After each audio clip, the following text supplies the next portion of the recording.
সাম্প্রদায়িকতার ধোঁয়া তুলে আধিপত্য বিস্তার করতে চায় ভারত, অভিযোগ বিএনপির। উস্কানিতে কান না দেওয়ার আহ্বান জামাতের। অ্যাডভোকেট সাইফুল হত্যা মামলার প্রধান আসামি চন্দনের 7 দিনের রিমান্ড মঞ্জুর, 5 দিনের রিমান্ডে রিপন দাস।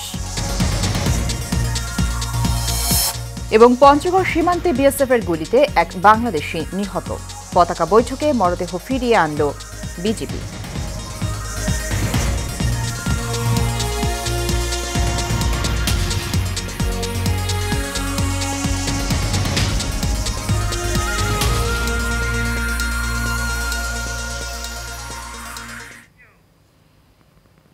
স্বাগত এশিয়ান নিউজে। দর্শক ও সংবাদ জুড়ে সাথে আছি সুবর্ণা গোলন্দাজ। শুনছিলেন বিআরবি কেবল ইন্ডাস্ট্রিজ লিমিটেড সংবাদ শিরোনাম।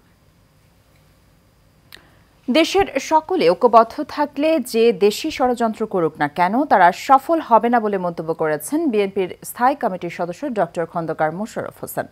অপরদিকে বিএনপির সিনিয়র যুগ্ম মহাসচিব রুহুল কবির রিজভী বলেন, সাম্প্রদায়িক ধোঁয়া তুলে ভারত আধিপত্য কায়েম করতে চায়। সকালে রাজধানীতে পৃথক দুটি অনুষ্ঠানে এসব কথা বলেন তারা। আরও জানাচ্ছেন শরীফুল ইসলাম। স্বৈরাচার পতন ও গণতন্ত্র দিবস উপলক্ষে রাজধানীর জাতীয় প্রেস ক্লাবে আলোচনা সভার আয়োজন করে 90 ডাকসু ও সর্বদলীয় ছাত্র ঐক্যের নেতৃবৃন্দ। এ সময় 90 ডাকসুর নেতারা বলেন, দেশের বিরুদ্ধে ষড়যন্ত্র মোকাবেলায় জাতীয় ঐক্যের মাধ্যমে সকলকে ঐক্যবদ্ধ থাকতে হবে। আজকে ষড়যন্ত্র শুরু হয়েছে, চক্রান্ত শুরু হয়েছে অন্তর্বর্তীকালীন সরকারের বিরুদ্ধে, দেশের বিরুদ্ধে, দেশের মানুষের বিরুদ্ধে, স্বাধীনতার বিরুদ্ধে, সার্বভৌমত্বের বিরুদ্ধে। আজকে দেখা যাচ্ছে ষড়যন্ত্র। এই ষড়যন্ত্রকে মোকাবেলার জন্য জাতীয় ঐক্যের ডাক দিয়েছেন। এই জাতীয় ঐক্যের ডাক এসেছে, অথবা সকলকে ঐক্যবদ্ধভাবে এই ষড়যন্ত্র মোকাবেলা করতে হবে। আমরা দেশ স্বাধীন করেছি ভারতের গোলামি করার জন্য না। আজকে বলবো, এই সরকার আছেন, এই সরকারকে আমরা সমর্থন করি। অনুষ্ঠানে বিএনপির স্থায়ী কমিটির সদস্য ডক্টর খন্দকার মোশাররফ হোসেন জনগণের উপর আস্থা রেখে ঐক্যবদ্ধ থেকে সরকার যে সংস্কার চাচ্ছে তা শেষ করে দ্রুত নির্বাচনের রূপরেখা দেওয়ার আহ্বান জানান। 18 কোটি মানুষ যদি ঐক্যবদ্ধ থাকি, যে দেশই হোক না কেন আমাদের বিরুদ্ধে ষড়যন্ত্র করে তারা সফল হতে পারবে না। সরকার যে সংস্কারগুলো করতে চাচ্ছে সেগুলো দ্রুত শেষ করে আমাদেরকে নির্বাচনের দিকে যেতে হবে, এবং যত দ্রুত দেশে নির্বাচন হয় জনগণ ঠিক করবে আগামী বাংলাদেশ কীভাবে চলবে। অপরদিকে রাজধানীর গুলশানে ভারতীয় পণ্য বর্জনের দাবিতে এক অনুষ্ঠানে বিএনপির সিনিয়র যুগ্ম মহাসচিব অ্যাডভোকেট রুহুল কবির রিজভী বলেন, সাম্প্রদায়িক ধোঁয়া তুলে আধিপত্য কায়েম করতে চায় ভারত। অনেক সংগ্রাম, আন্দোলন, ব্রিটিশ বিরোধী সংগ্রাম এই উপমহাদেশের লোক একসাথে আমরা করেছি, কিন্তু আপনারা সাম্প্রদায়িকতার ধোঁয়া তুলে ভারতকে যেমন বিভাজন করছেন, ভারতের স্বাধীনতার পর থেকে গণতন্ত্রের যে একটি ঐতিহ্য ছিল সেটাকে যেমন ভুলুণ্ঠিত করছেন, আর সেই সাম্প্রদায়িকতার ধোঁয়া তুলে কট্টর হিন্দুবাদীদেরকে উস্কে দিয়ে আপনারা চাচ্ছেন উপমহাদেশে আপনাদের আধিপত্য কায়েম করতে। আপনাদের এই বিদ্বেষপূর্ণ মনোভাব, আপনাদের এই হিংসাস্ত্রয়ী মনোভাব, আপনাদের এই ধরনের অপরকে ঘৃণা করার মনোভাবের কারণে আজকে নেপাল আপনাদের সাথে নেই। ভারতীয় পণ্য বন্ধ করে দিলে বাংলাদেশের কোনো ক্ষতি হবে না, বরং ভারতীয়দের ব্যবসায় ক্ষতি হবে বলেও মন্তব্য করেন বিএনপির এই নেতা। স্বয়ং সম্পূর্ণ জাতি। Shariful Islam, Asian television, Dhaka. এই জাতি স্বাধীনতা। জামাতে ইসলামের আমির ডাক্তার শফিকুর রহমান বলেছেন, দেশের সার্বভৌমত্বের প্রশ্নে জামাতে ইসলামী কখনো আপোষ করেনি, ভবিষ্যতেও করবে না। এই দেশে সব ধর্মের বর্ণের মানুষ মিলেমিশে থাকে, কারণ বাংলাদেশ আমাদের সবার বলেও জানান তিনি। সকালে 10:30টায় দিকে কুমিল্লা টাউন হল মাঠে কুমিল্লা মহানগর জামাত ইসলামের কর্মী সভায় প্রধান অতিথির বক্তব্যে এসব কথা বলেন তিনি। জামাতের আমির বলেন, বাংলাদেশে কোনো মাইনরিটি মেজরিটি নেই। একটি গোষ্ঠী দেশের বাইরে থেকে তাদের স্বার্থ হাসিল করতে চায় উল্লেখ করে কোনো প্রকার উস্কানিতে কান না দেওয়ার আহ্বান জানান ডাক্তার শফিকুর রহমান।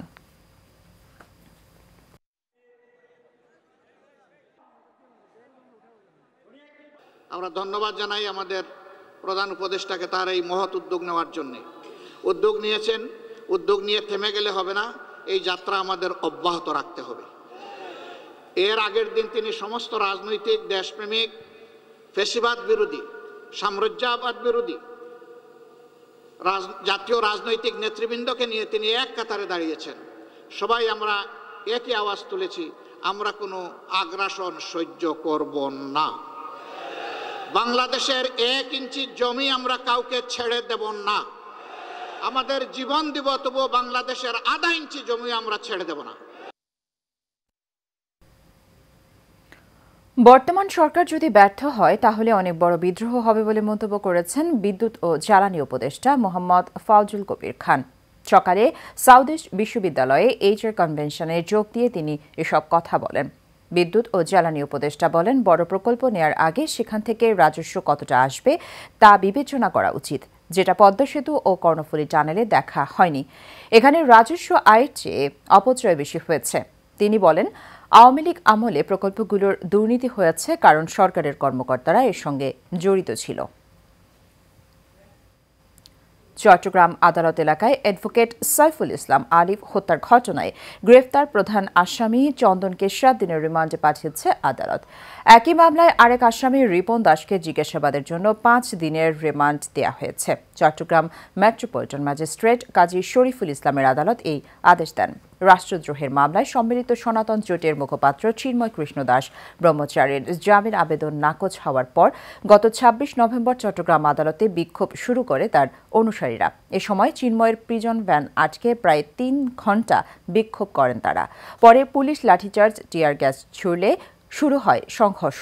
ওই সময় রঙ্গম কনভেনশন হলের পাশের গলির ভেতরে আইনজীবী সাইফুল ইসলাম আলিফকে হত্যা করা হয়। পঞ্চগড় সীমান্তে বিএসএফের গুলিতে এক বাংলাদেশি নিহত হয়েছে। ভোরে পঞ্চগড় সদর উপজেলার হাড়িভাষা ইউনিয়নের মোমিনপাড়া সীমান্তের বিপরীতে ভারতের সিংপাড়া সীমান্ত এলাকায় এই ঘটনা ঘটে। বিজিবি ও স্থানীয় সূত্রে জানা গেছে, বৃহস্পতিবার গভীর রাতে কয়েকজন বাংলাদেশি ভারতে গরু আনতে যান। ভোরে গরু নিয়ে ফেরার পথে ভারতীয় সীমান্তের অভ্যন্তরে 93 বিএসএফ ব্যাটালিয়নের চানাকিয়া ক্যাম্পের সদস্যরা তাদের ধাওয়া করে। এ সময় কয়েক রাউন্ড গুলির শব্দ শোনেন স্থানীয়রা। গুলিতে আনোয়ার হোসেন নামের এক বাংলাদেশির মৃত্যু হয়। তিনি তেঁতুলিয়া উপজেলার দেবনগর ইউনিয়নের দেবনগর এলাকার রফিকুল ইসলামের ছেলে। পরে বিজিবির সাথে পতাকা বৈঠক শেষে দুপুরে লাশ হস্তান্তর করে বিএসএফ। এ হত্যার প্রতিবাদ জানিয়ে চিঠি পাঠানো হয়েছে বিজিবির পক্ষ থেকে।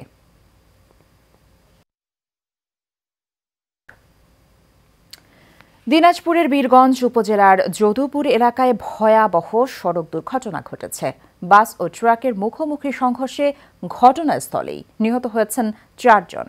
এই ঘটনায় আহত হয়েছে আরও অন্তত 16 জন। সকাল 8:30টার দিকে বীরগঞ্জ উপজেলার ঠাকুরগাঁও 10 মাইল মহাসড়কের যদুর মোড় এলাকায় এই দুর্ঘটনা ঘটে। বিষয়টি নিশ্চিত করেছে বীরগঞ্জ থানার অফিসার ইনচার্জ মোহাম্মদ আব্দুল গফুর। তাৎক্ষণিক নিহতদের নাম পরিচয় পাওয়া যায়নি। প্রত্যক্ষদর্শী সূত্রে জানা যায়, হেরিটেজ পরিবহনের একটি স্লিপার কোচ ঢাকা থেকে পঞ্চগড় যাচ্ছিল। ঘটনাস্থলে বিপরীত দিক থেকে আসা দিনাজপুরমুখী একটি ধান বোঝাই ট্রাকের সঙ্গে মুখোমুখি সংঘর্ষ হয়। এতে ঘটনাস্থলে 4 জন নিহত হন।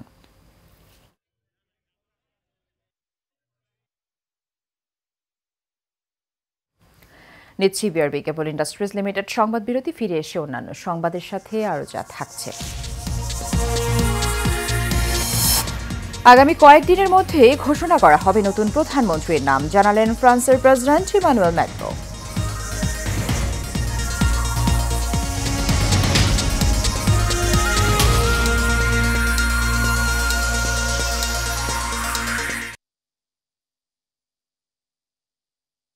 দক্ষিণাঞ্চলের শিশুদের উন্নত চিকিৎসার জন্য 2017 সালে কাজ শুরু হয় বিশেষায়িত শিশু হাসপাতালের। তবে 7 বছরেও শেষ হয়নি নির্মাণ কাজ। আওয়ামী লীগ নেতার ঠিকাদারি প্রতিষ্ঠানের গাফেলতিতে কাজ সম্পন্ন না হওয়ায় আধুনিক চিকিৎসা সেবা থেকে বঞ্চিত হচ্ছে বরিশালের শিশুরা। তবে শীঘ্রই কাজ শেষ হওয়ার কথা জানিয়েছে গণপূর্ত বিভাগ।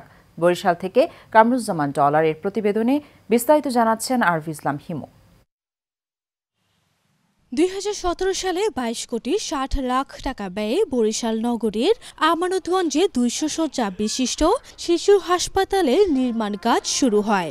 হাসপাতালটির অবকাঠামোর কাজ 2 বছরের মধ্যে শেষ হওয়ার কথা থাকলেও 7 বছরেও তা শেষ হয়নি। অভিযোগ রয়েছে ঠিকাদারি প্রতিষ্ঠানের স্বত্বাধিকারী বরিশাল সদর উপজেলার সাবেক চেয়ারম্যান সাইদুর রহমান রিন্টু প্রভাব খাটিয়ে তার ইচ্ছেমতো করছেন নির্মাণ কাজ, ফলে অনিশ্চিত হয়ে পড়েছে শিশুদের উন্নত চিকিৎসা। আমাদের ভাই বোনদের অনেক দূরে নিয়ে যেতে হয় হাসপাতালে মনে চিকিৎসার জন্য। আমাদের দাবি তাড়াতাড়ি যেন এই হাসপাতালের পুনর্নির্মাণ করা হোক। এখন পর্যন্ত অগৃহীত কাজ শেষ হয় নাই, যদি শেষ তাড়াতাড়ি করে তাহলে আমাদের একটু ভালোই হবে। নির্দিষ্ট যে সময় ছিল তারা কাজ শেষ করতে পারেনি, এই জন্য আমরা শিশুদের নিয়ে ভোগান্তিতে আছি এবং তাদেরকে নিয়ে আমরা ধারে ধারে ঘুরতেছি। কন্ট্রাক্টর হলো রাজনৈতিক নেতার সাথে জড়িত, যার কারণে কাজটা লেজগি হইতেছে কন্ট্রাক্টরের রাজনৈতিক কারণে। হইলে অনেক সুবিধা হয়, আমাদের মা বোনেরা এখানে আসতে পারে, মেডিকেলের চাপটা একটু কমে, আমাদের মা বোনদের ভোগান্তি একটু কমে, বাচ্চাদের ভোগান্তি একটু কমে। অন্যদিকে বরিশালে প্রতি মাসে গড়ে 1000-এরও বেশি শিশুদের চিকিৎসা সেবা প্রদান করতে হয় বলে জানান সিভিল সার্জন। গড়ে অন অ্যান অ্যাভারেজ প্রায় 200 থেকে 300 রোগী প্রতিদিন উনি চিকিৎসা সেবা দিয়ে থাকেন। তবে যদি এভাবে একটা শিশু হাসপাতাল স্থাপন করা হয়, যে আরও দক্ষিণাঞ্চলের যে বৃহত্তর যে শিশু আছে যারা অনেক সংখ্যায় বেশি, তার আরও বেশি সংখ্যক শিশু চিকিৎসা সেবা পাবে। এদিকে ঠিকাদারি প্রতিষ্ঠানের গাফলতির কথা জানিয়ে গণপূর্ত বিভাগের এই প্রকৌশলী জানালেন শীঘ্রই শেষ হবে নির্মাণ কাজ। ঠিকাদারে কিছু গাফেলতি ছিল, যার কারণে প্রকল্পের কাজটি দেরি হয়েছে। বর্তমানে প্রকল্পের 95% কাজ সমাপ্ত হয়েছে এবং আমরা আশা করছি প্রকল্পের সকল অঙ্গের কাজ সমাপ্ত করে প্রত্যয় সংস্থার নিকট হস্তান্তর করতে পারবে ইনশাল্লাহ।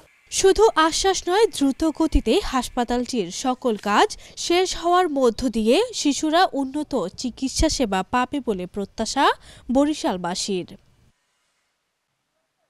আরভি ইসলাম হিমু, এশিয়ান টেলিভিশন। এবারে আন্তর্জাতিক সংবাদ।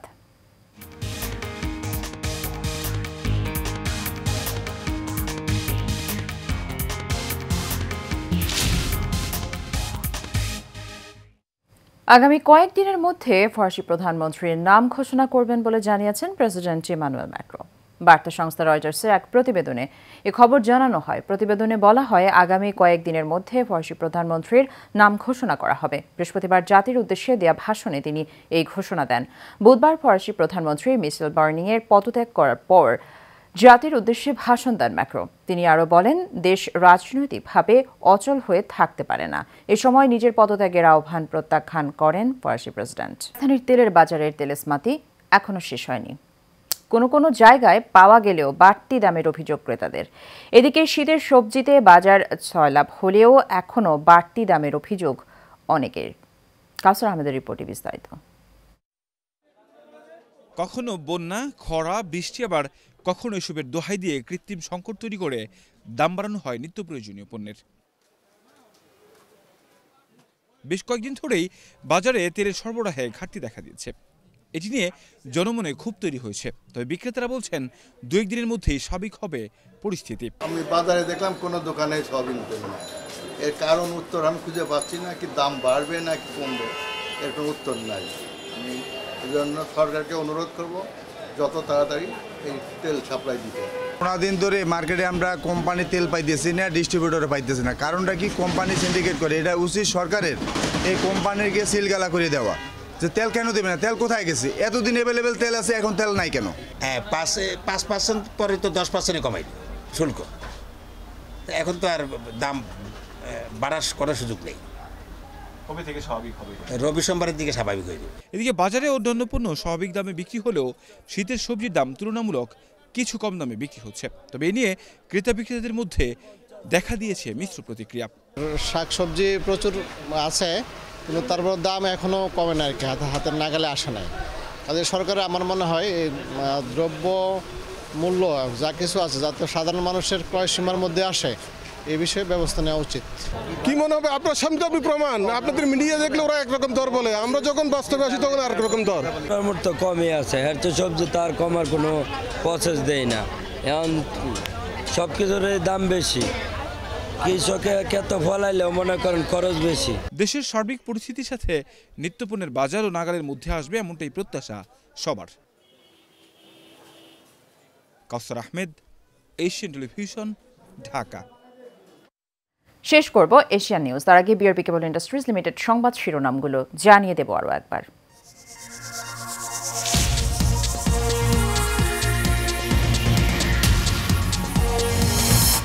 সাম্প্রদায়িকতার ধোঁয়া তুলে আধিপত্য বিস্তার করতে চায় ভারত, অভিযোগ বিএনপির। উস্কানিতে কান না দেওয়ার আহ্বান জামায়াতের। অ্যাডভোকেট সাইফুল হত্যা মামলার প্রধান আসামি চন্দনের 7 দিনের রিমান্ড মঞ্জুর, 5 দিনের রিমান্ডে রিপন দাস। এবং পঞ্চগড় সীমান্তে বিএসএফের গুলিতে এক বাংলাদেশি নিহত, পতাকা বৈঠকে মরদেহ ফিরিয়ে আনল বিজিবি।